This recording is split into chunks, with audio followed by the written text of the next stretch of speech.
Comme vous le savez, je travaille tous les jours, j'avance dans mes réflexions et je voudrais vous parler de mes dernières découvertes sur le plan du symbolisme astrologique.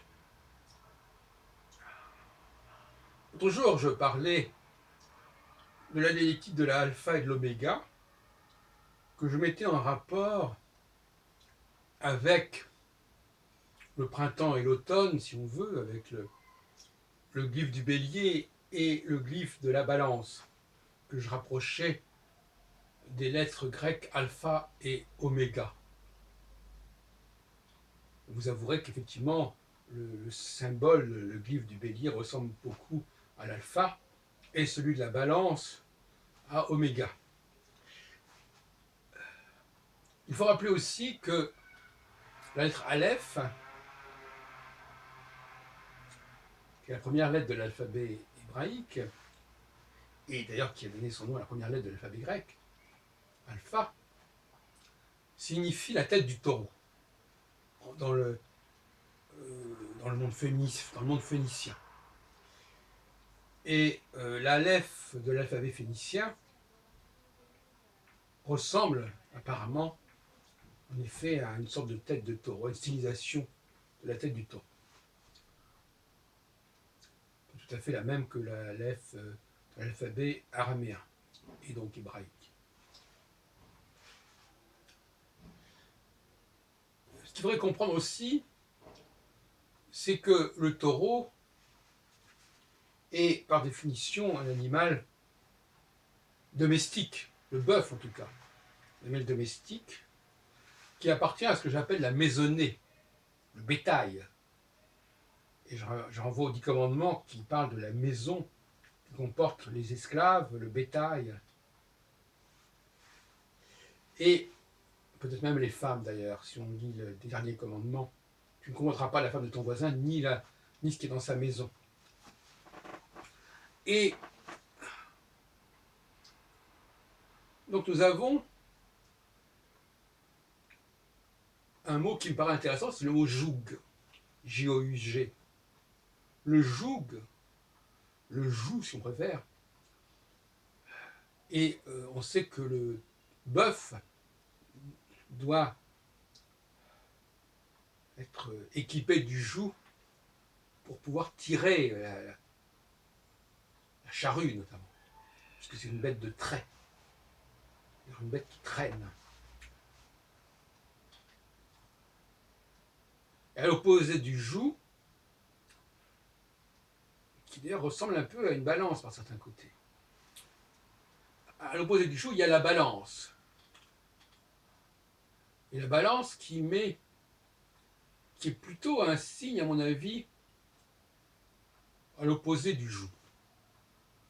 On entend souvent que la balance, c'est l'égalité, alors que le joug, c'est la soumission, c'est l'esclavage. La balance, c'est l'émancipation. Voilà une dialectique intéressante entre ces deux objets que sont le joug, que porte, qui se place sur le cou de l'animal, pour qu'il puisse tirer sa charge, et la balance, qui est le signe de l'égalité, par définition, de l'équilibre. Et ce qui est intéressant, c'est de remarquer donc cette dialectique entre le printemps et l'automne.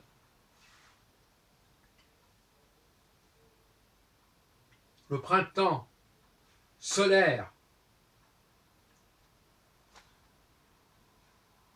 va imposer le joug du maître sur la maisonnée, tandis que l'automne lunaire, saturnien, rappelons que l'exaltation de Saturne en astrologie est en balance, à l'opposé du bélier et du taureau, qui sont les signes en exaltation des luminaires. L'automne, c'est le déclin des valeurs solaires, donc des valeurs masculines, et la balance, dans son affirmation, dans son exigence d'égalité, renvoie bien évidemment à toute la problématique féministe, de l'égalité des droits, des salaires, etc. Et ça correspond d'une certaine manière à l'affaiblissement du soleil, qui est avéré à l'équinoxe d'automne.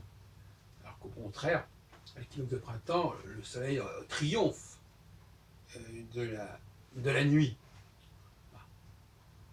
Alors qu'il se soumet à la nuit à l'équinoxe d'automne.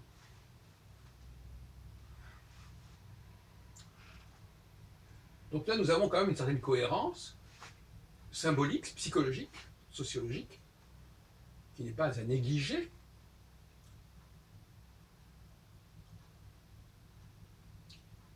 Et qui me semble avoir été ignorée, en tout cas négligée justement par les historiens du symbolisme et par les astrologues en particulier.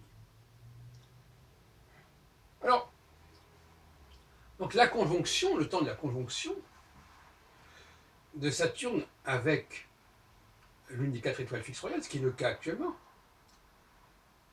puisque Saturne transite en quelque sorte Antares en ce moment. Pour la dernière fois d'ailleurs, puisqu'il sort de la rétrogradation en ce mois, la fin août 2016. Une relation qui aura duré longtemps d'ailleurs, qui aurait retardé longtemps le passage de Saturne au-delà de cette étoile fixe qui est Antares. Antares qui est l'étoile fixe de la constellation du Scorpion. Signe, ça n'a aucune importance, signe d'automne. Puisque les 4 étoiles fixes royales se répartissent entre les 4 saisons, de toute façon. Et qu'on n'attache pas d'importance à cela, d'ailleurs, à juste titre. Et donc on est en situation de soumission. Ça signifie que le peuple doit se soumettre, tente à se soumettre au chef.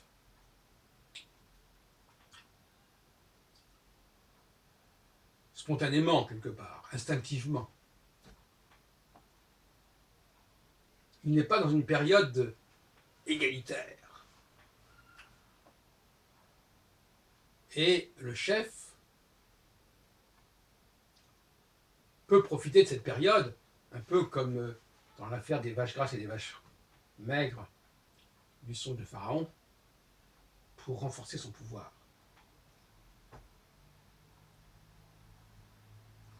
D'où l'état d'urgence, d'où sont de tentatives comme cela pour que le pouvoir ait les mains libres.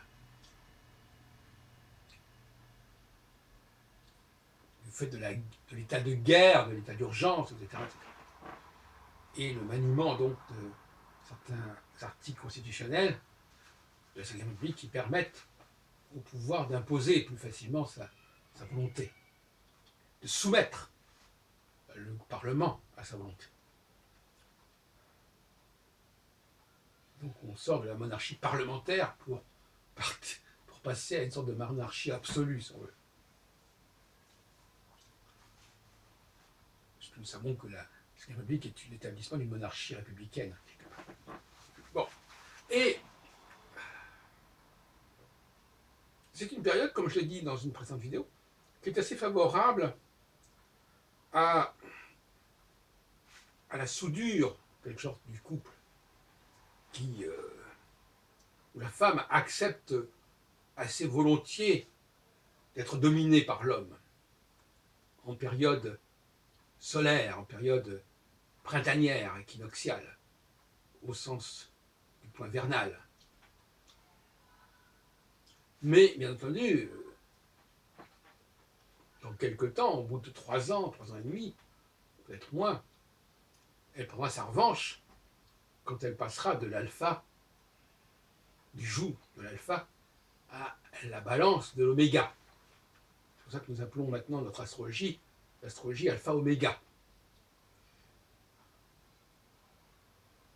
Et la phase oméga c'est la phase qui a permis 1968, et 68 qui a permis 1989, qui a permis 2011, par exemple. Excusez du peu.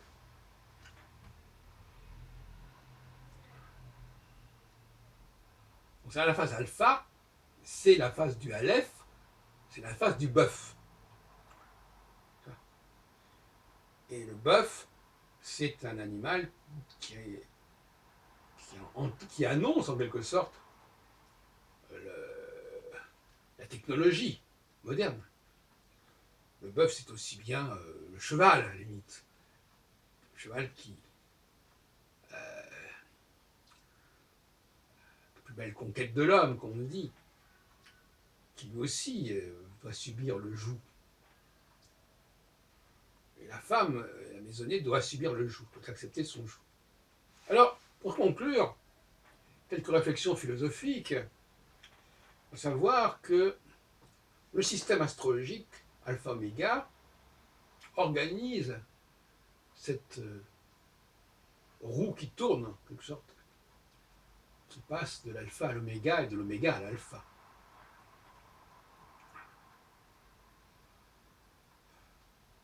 Et ça nous fait penser à cette rivalité entre Cérès, Déméter, et Hadès, Pluton, autour du sort de Proserpine, la malheureuse Proserpine Perséphone, qui a eu le malheur de se lier définitivement, fatalement, avec Pluton, le maître des enfers.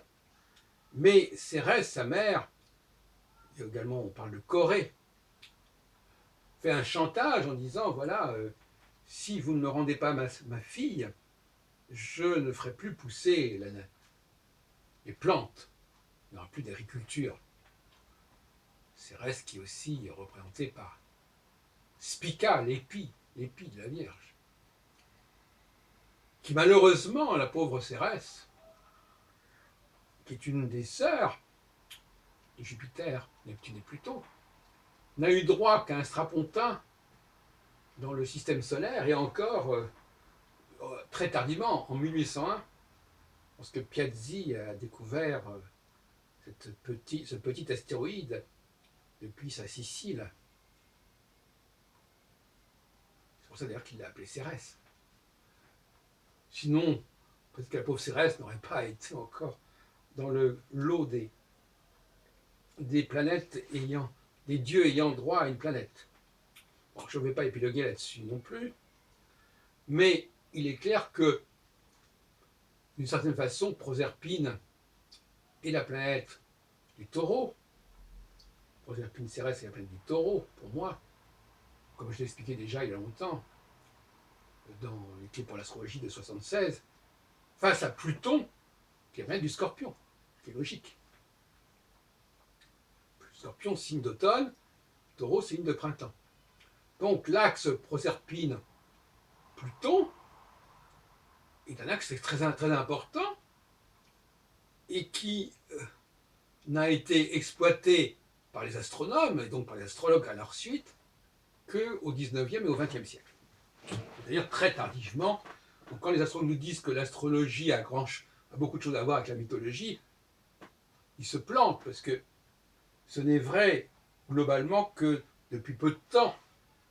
Ça fait que peu de temps que la mythologie a investi la totalité, que toute la mythologie a été investie, a été utilisée pour couvrir les noms des planètes, et que jusqu'au XVIIIe siècle, eh bien, ni Neptune, ni Pluton, ni Cérès, ni Pallas, ni Junon, ni Vesta n'avaient droit à une planète ou un astéroïde ou un satellite. Ce qui montre bien que la mythologie n'était là qu'à titre décoratif, qu'on avait pris quelques noms de dieux qu'on aurait pu en prendre d'autres, et qu'on aurait pu les mettre dans un autre ordre, d'ailleurs, aussi bien. C'est pour ça que moi, je me mets tout à fait à la place des astronomes qui s'amusent de voir l'intérêt que les astrologues accordent à des dispositifs totalement arbitraires et anecdotiques, et qu'ils prennent très au sérieux. Voilà.